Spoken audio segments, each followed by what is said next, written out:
Hello students, कैसे हो आप सब। आज हम हमारा चैप्टर नंबर 10 को शुरू करेंगे, जिसका क्या नाम है, वर्क एंड एनर्जी। तो इसमें हम वर्क और एनर्जी के बारे में डिस्कस करेंगे, क्या होता है वर्क और एनर्जी क्या होती है। So let's start.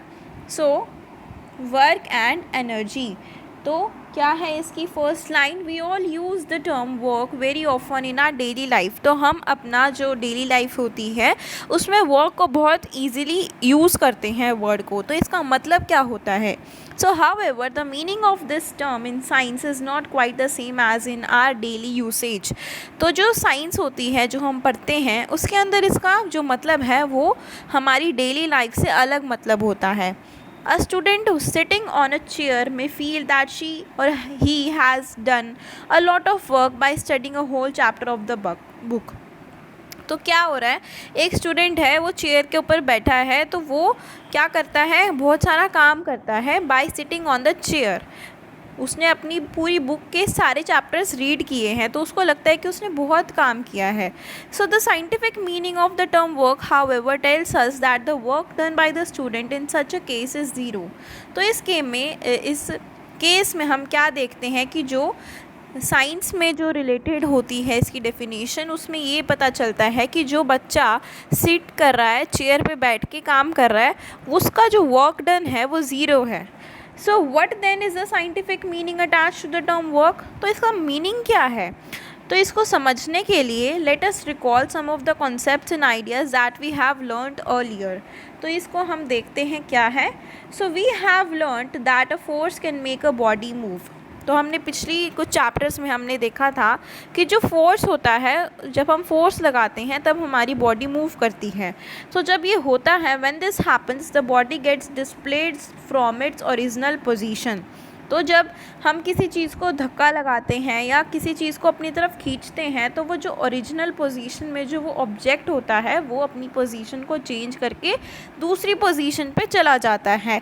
So we then also see that the applied force has done some work on the body. तो जो हमने फोर्स को अप्लाई किया, उसका जो काम है वो वर्क डन हो रहा है बॉडी के ऊपर।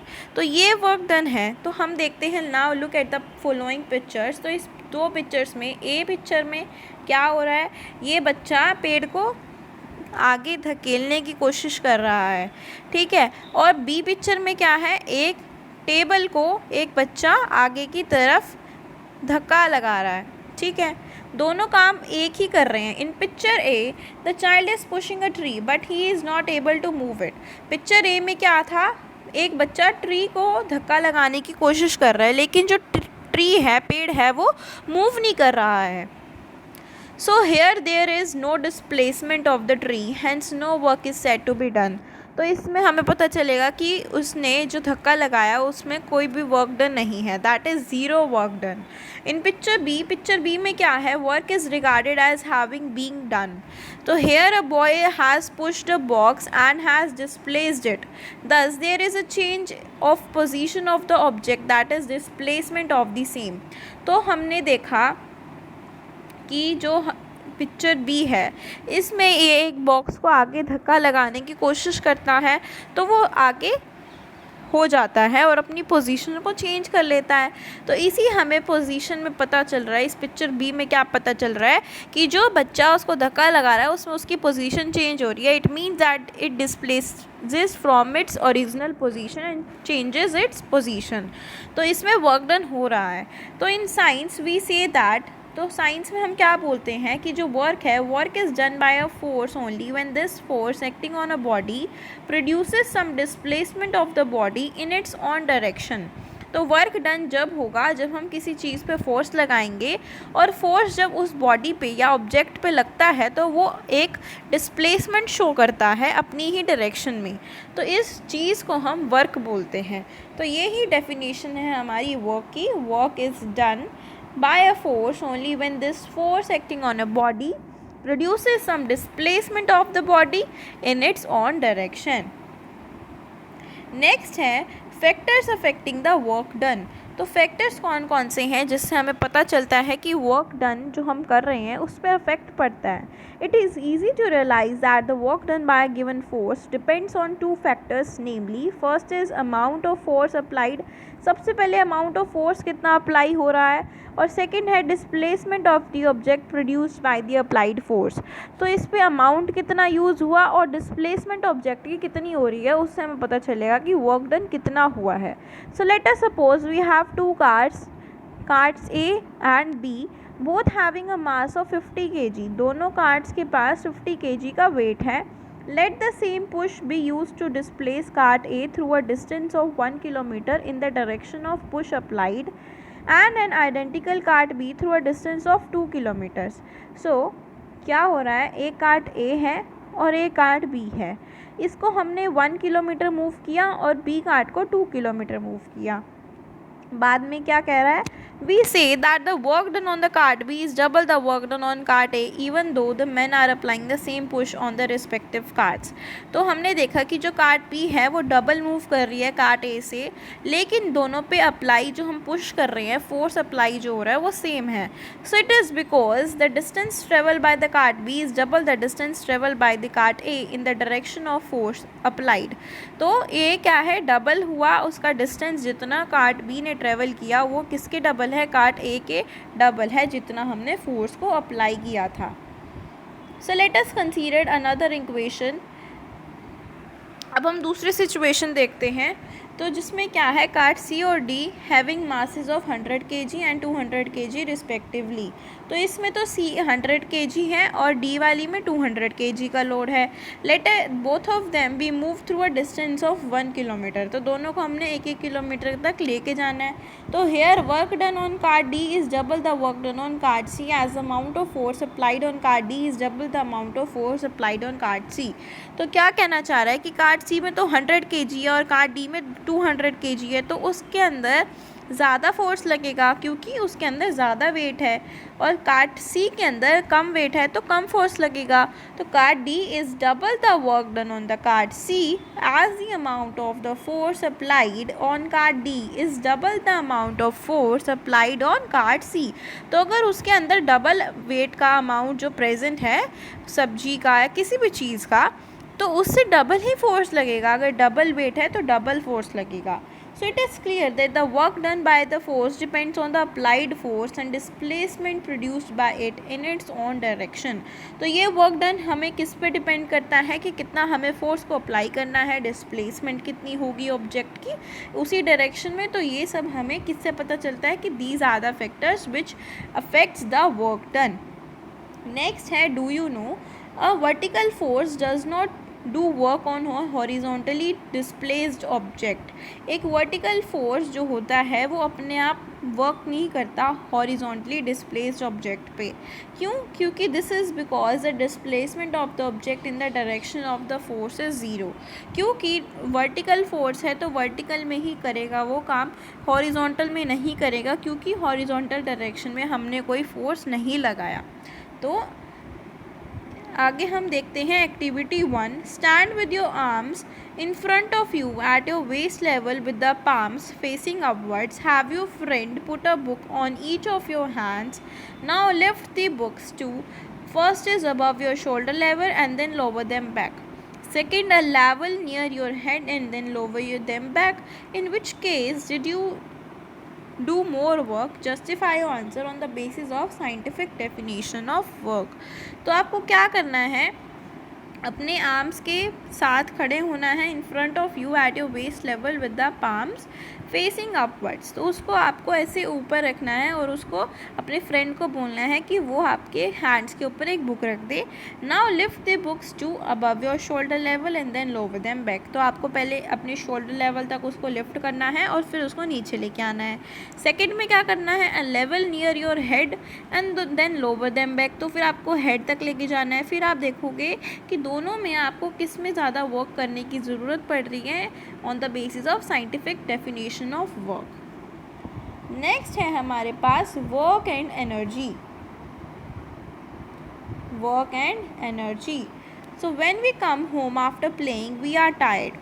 जब हम खेल के आते हैं घर पे तो हम टायर्ड होते हैं, थक जाते हैं। We do not feel like doing anything.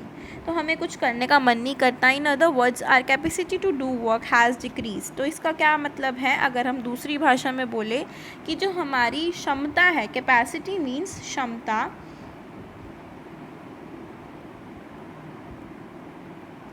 जो हमारी क्षमता होती है वो हमारी कम होती है उस काम को करने की।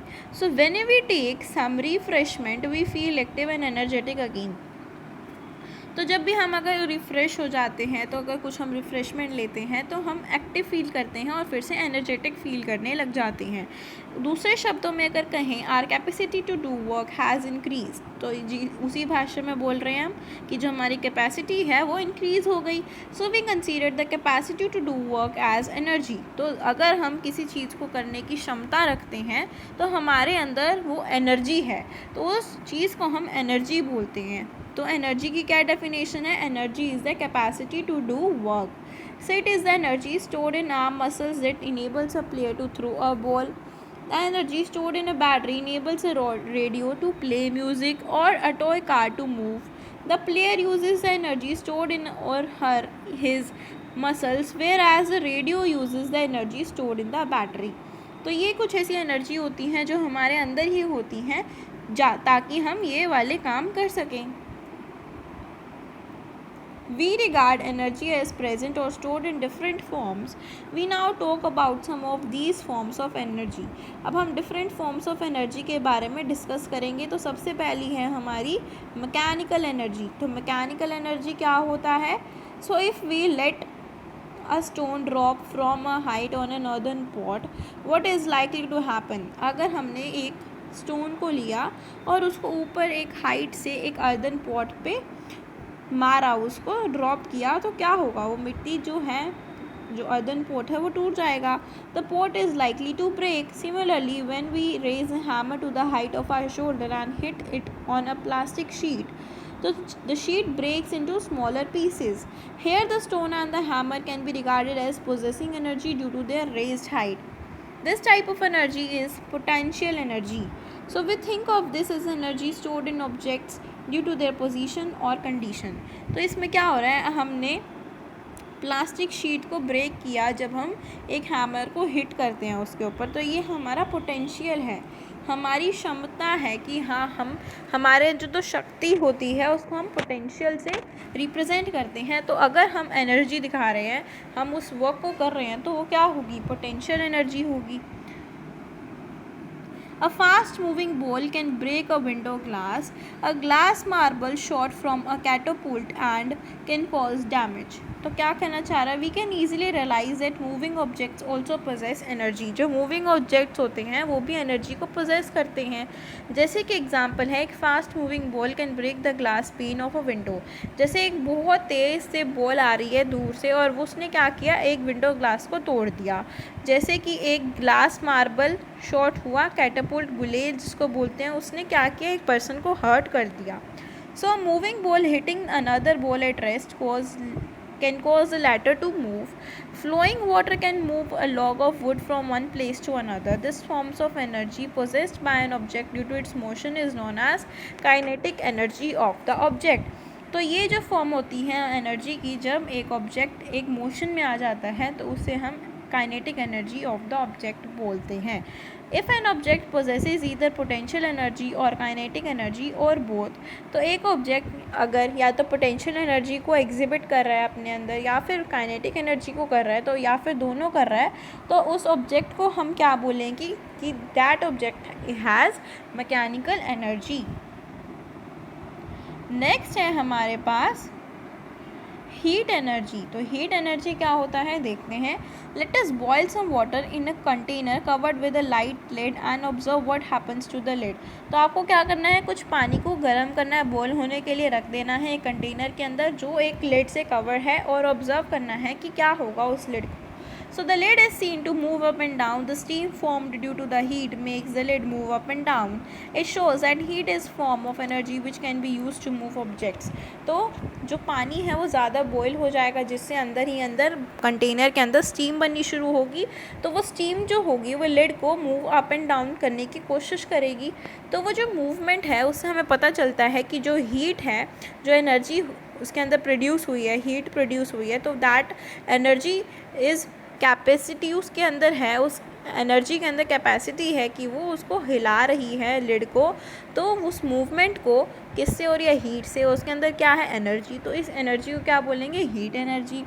So heat is one of the most common forms of energy. The sun's heat warms our earth and this enables it to support a vast variety of life. The heat given out by burning of fuels is used to power the engines that run our cars, aircrafts and rockets. तो ये एक energy होती है जिससे हमारे जो vehicles हैं वो भी मूव करते हैं. Next, do you know, nowadays we have vehicles like cycles, cars, buses, trains and aircrafts that can move from one place to another using the heat energy received from the sun. मतलब जो सन से energy हमें मिलती है उससे आजकल जो vehicles हैं वो मूव कर सकते हैं. तो that energy is known as solar energy.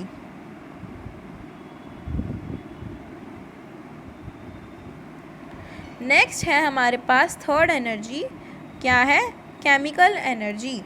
So when we strike a matchstick against a specific portion of a matchbox, what happens?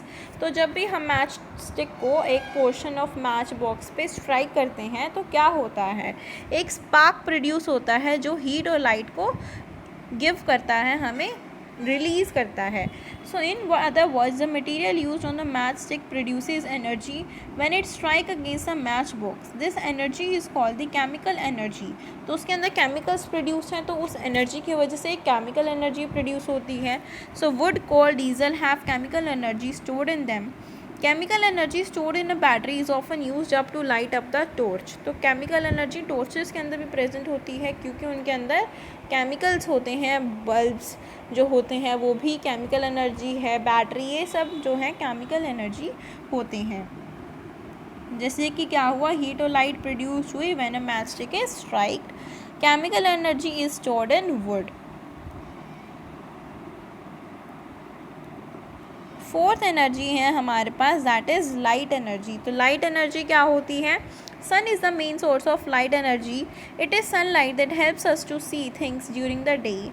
Light energy of the sun is used by green plants to make their food. तो हमें पता है हमारे लिए सन एक ultimate source है जहाँ से हमें लाइट मिलती है और दिन में हम देख पाते हैं. सो लाइट एनर्जी जो सन की होती है उससे ग्रीन प्लांट्स अपना खाना बनाते हैं. जो कौन सा प्रोसेस है? Photosynthesis. Tube lights, electric bulbs, lasers, LEDs and some of the main man made sources of light. तो ये कुछ ऐसी सोर्सेज होते हैं जिससे हमें मैन मेड सोर्सेज जो होते हैं जिससे हमें लाइट मिलती है. जैसे सन है main source of light energy, यहाँ से सनलाइट आती है और जो प्लांट है वो क्या करता है? फोटोसिंथेसिस करता है.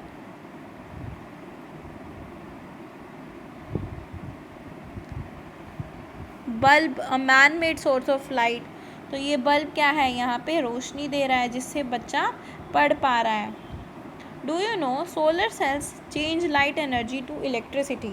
तो सोलर सेल्स जो होते हैं वो क्या करते हैं? लाइट एनर्जी मीन्स सन की रेस से जो लाइट आती है उसको इलेक्ट्रिसिटी में कन्वर्ट कर देते हैं.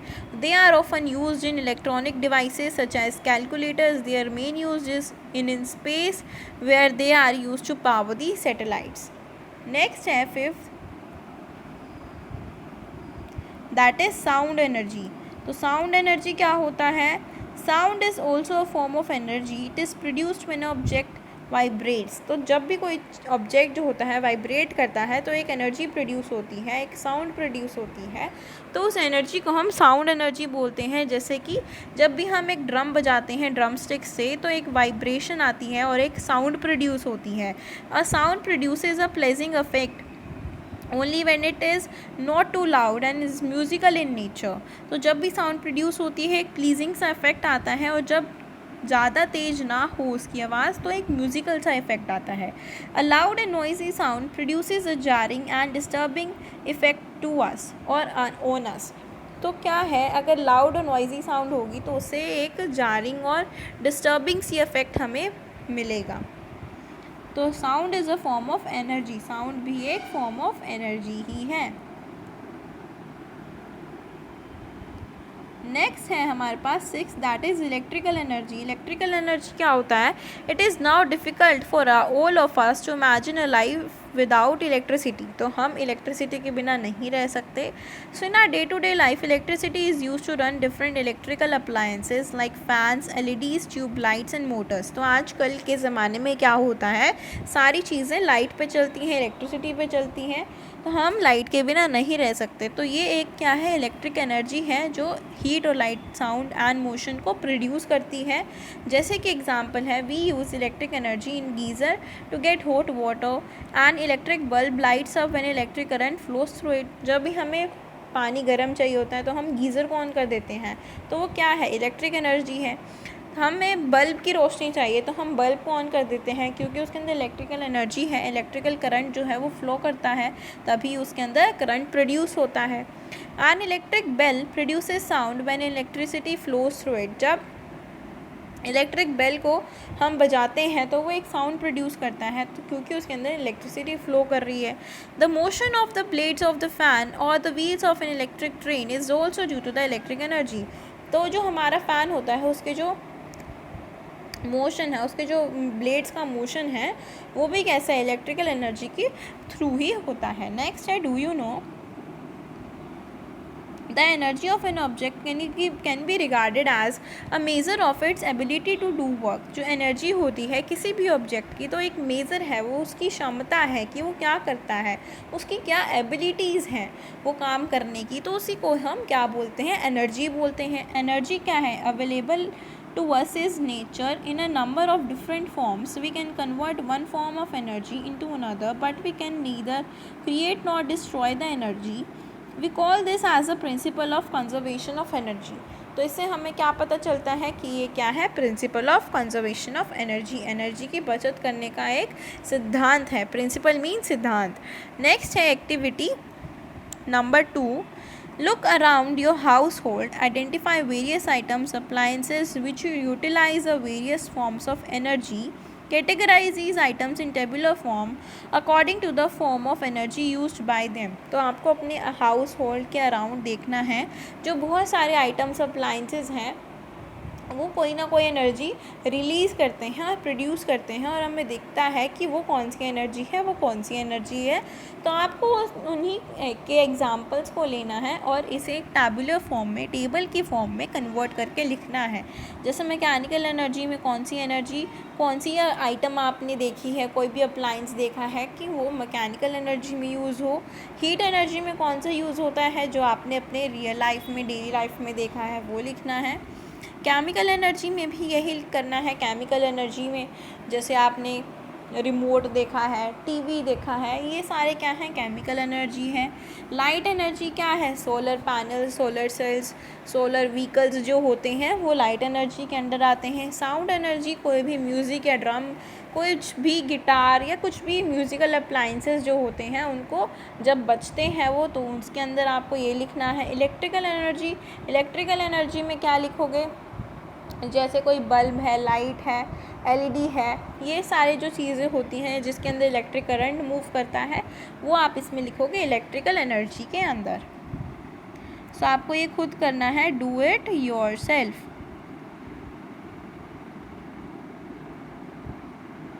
if you have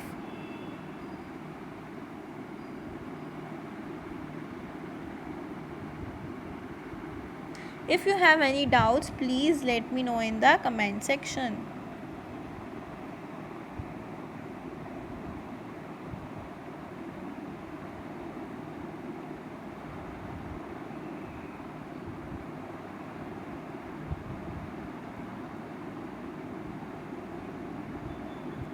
तो आप मुझसे कमेंट सेक्शन में पूछ सकते हो, कभी भी कुछ भी आप मुझसे पूछ सकते हो, मैं आपको ज़रूर बताऊंगी, ठीक है।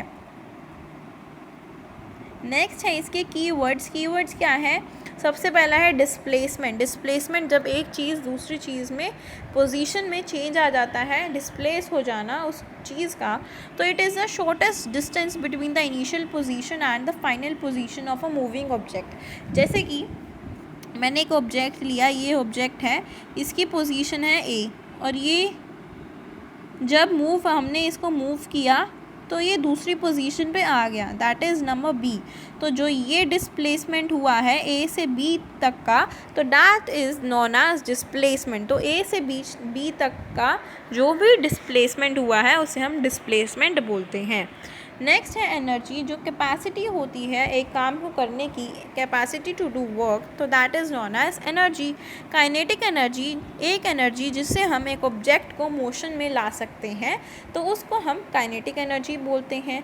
मैकेनिकल एनर्जी क्या होती है? Energy possessed by an object either due to its position, condition और ड्यू टू इट्स मोशन और बोथ।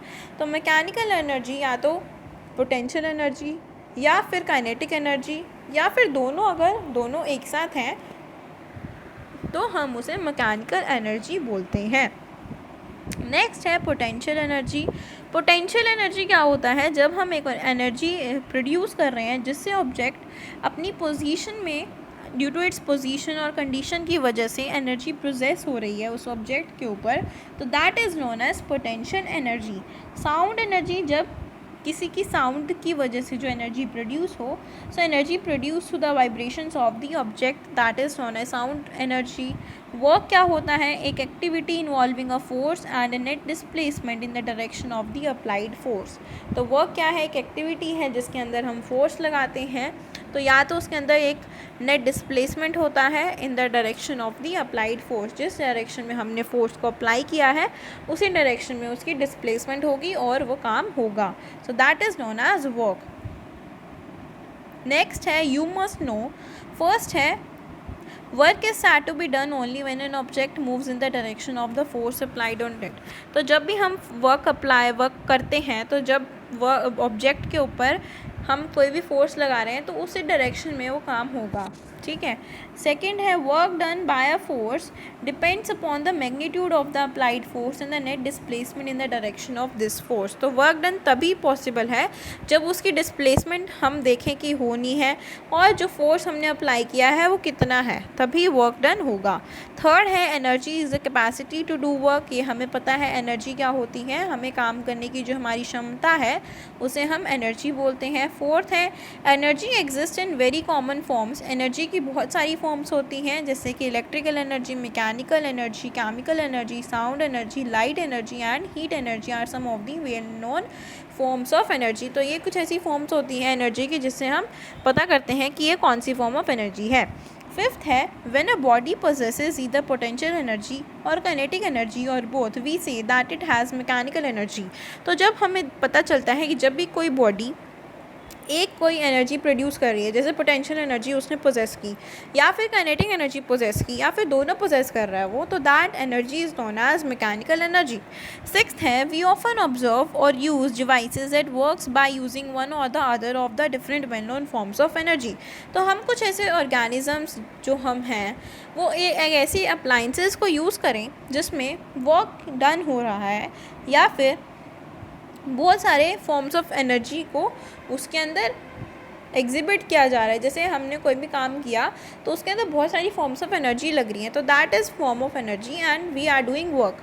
तो यही इसमें बोलना चाह रहा है कि बहुत सारे डिवाइसेस होते हैं जिसमें हम वर्क करते हैं, जिसमें बहुत सारी फॉर्म्स ऑफ एनर्जी इन्वॉल्व रहती हैं।